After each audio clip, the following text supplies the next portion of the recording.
हमारे साथ तमाम मेहमान हैं, जल्दी से उनका रुख करेंगे, ये जानने की कोशिश करेंगे। प्रदीप जी, क्या कहेंगे आप? महाकौशल में कमलनाथ का जादू दिख रहा है एक बार फिर से, लेकिन एक बड़ी बात मैं कहना चाहूंगा, महाकौशल वो इलाका है, भारतीय जनता पार्टी ने एक बड़ा प्रयोग किया, 7 सांसदों को उतारा चुनावी मैदान में, महाकौशल से 4 सांसद आते हैं, लेकिन जो ओपिनियन पोल जो तस्वीर दिखा रहा है वो दिखा रहा है 22 से 26 सीट कांग्रेस, यानी कांग्रेस को बढ़त। क्या कहना है आपका? नहीं, देखिए, मध्य प्रदेश का मेरे हिसाब से ये पूरा चुनाव जो है दरअसल शिवराज सिंह चौहान का चुनाव है। जिस तरह से ट्रीट किया पार्टी के नेशनल लीडरशिप ने उनको, जो शिवराज सिंह चौहान से नाराज थे उनको नहीं हटाया, वो बीजेपी से नाराज हो गए, जो उनसे खुश थे उनके साथ जो ट्रीटमेंट हुआ वो भी नाराज हो गए।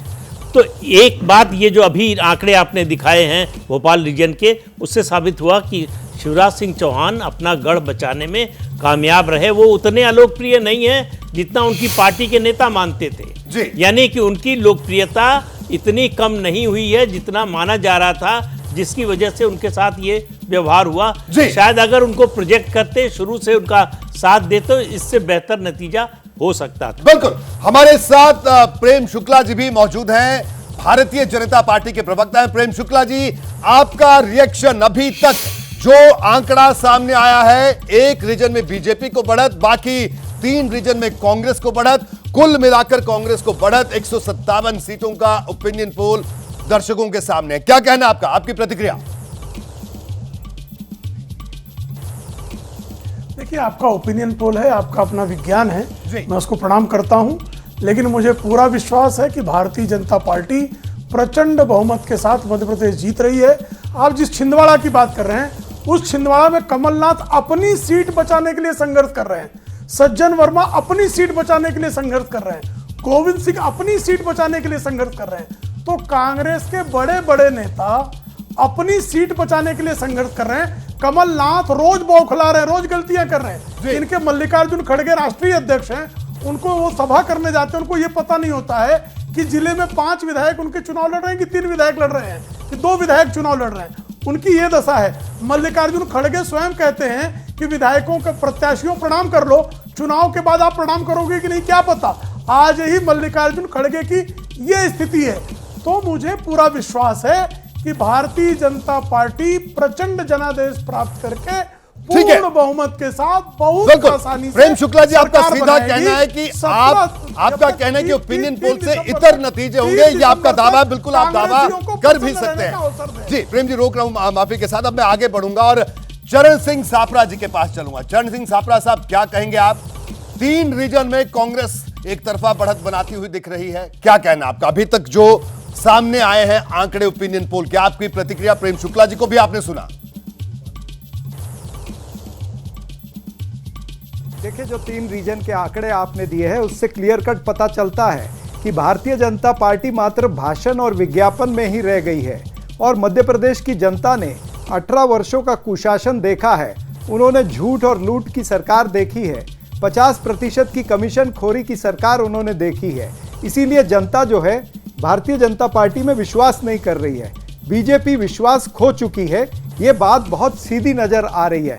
और मैं अभी भी इंदौर मालवा नेमाड़ रीजन में बैठा हूं पिछले 20-22 दिनों से। मैंने धरातल पर देखा है, धरातल पर मुद्दे अलग है। धरातल पर मुद्दे क्या है? आदिवासी उत्पीड़न, दलित उत्पीड़न, महिला उत्पीड़न, महंगाई, बेरोजगारी। इस पर कोई भी भारतीय जनता पार्टी का केंद्रीय नेता बोलने के लिए तैयार नहीं है। कोई भी शिवराज चौहान के कुकर्मों को छूने के लिए तैयार नहीं है। उन्होंने शिवराज चौहान का नाम और काम ये दोनों का जिक्र करना बंद कर दिया है। यानी सापरा साहब, यानी आप पूरी तरह आश्वस्त है कि जीत आपकी होगी, दावे दोनों तरफ से हो रहे हैं, होने भी चाहिए। मैं विनोद अग्निहोत्री जी आपके पास आऊंगा। विनोद जी, क्या कहना है? ये बड़ा प्रयोग जिसका जिक्र मैंने पहले भी किया, 4 सांसद महाकौशल रीजन से आते हैं जिनमें केंद्रीय मंत्री भी शामिल हैं, और उसके बाद इस तरह के जो ओपिनियन पोल जो इशारा कर रहे हैं, इसे क्या कहा जाए? ये एंटी इनकम्बेंसी है या जो एक नई रणनीति बनाई गई, वो रणनीति धरातल पर, जमीन पर वैसे रिएक्ट नहीं कर रही है जैसा बीजेपी सोच रही थी? क्या कहना आपका? देखिए, जब भारतीय जनता पार्टी ने अपने 7 बड़े नेताओं को उतारा, जिसमें 3 केंद्रीय मंत्री, 1 महासचिव और 7 सांसद, तो तभी ये लग गया था कि हाईकमान जो भारतीय जनता पार्टी का केंद्रीय नेतृत्व है उसको एहसास हो गया था कि इस बार राह डगर कठिन है पनघट की। तो इसलिए उसने अपने उन सीटों पर जो सीटें बीजेपी हार चुकी है कई बार, उन पे अपने सबसे मजबूत नेताओं को उतारा। इसका एक रणनीति ये थी कि इसका असर पड़ेगा और जनता में एक माहौल बनेगा। लेकिन जो सर्वे दिखा रहा है, मुझे लगता है ये नेता बजाय अपनी सीट में फंसने के, ये अगर फ्री छोड़ दिए जाते, जैसा कि कैलाश विजयवर्गीय ने भी कहा था, तो 8-10 सीटों पर प्रभाव डालते, घूम करके लोगों को समझा के मना के, लेकिन वो अपनी सीटों के चुनाव में ही फंसे हुए हैं। ये मुझे लगता है शायद ये भी एक कारण हो सकता है। जी, बड़ी बात आपने कही। गिरिजा शंकर जी हमारे साथ बैठे हैं भोपाल से। गिरिजा शंकर जी, क्या कहना है आपका? महाकौशल और भोपाल क्षेत्र के इस रीजन के हमने जो आंकड़े दिखाए, क्या कहना है आपका? क्या आप सहमत हैं इससे? क्या लग रहा है आपको?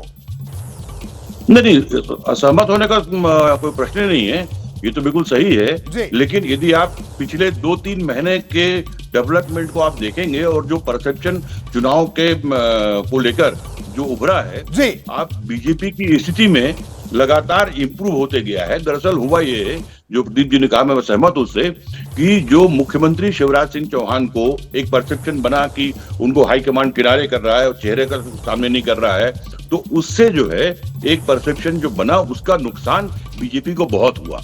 और पिछले कुछ दिनों से ये स्थिति बदली और हाईकमांड ने शायद रियलाइज किया, या जो भी हुआ, उनकी रणनीति बदली और जो तवज्जो जितना देना चाहिए मुख्यमंत्री को, वो तवज्जो देना शुरू किया।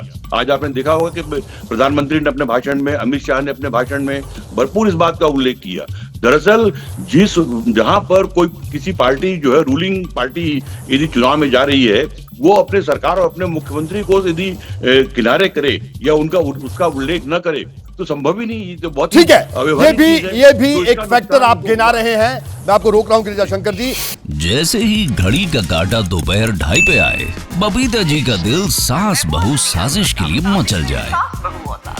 और ये है इनकी बहू, पूरे दिन ऑफिस की टेंशन हो जाए गॉन जब ये करें अपना फेवरेट शो फ्री टाइम पे ऑन।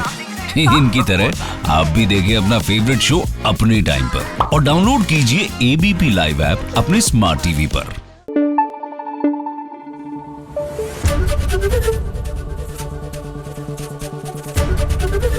एबीपी न्यूज आपको रखे आगे।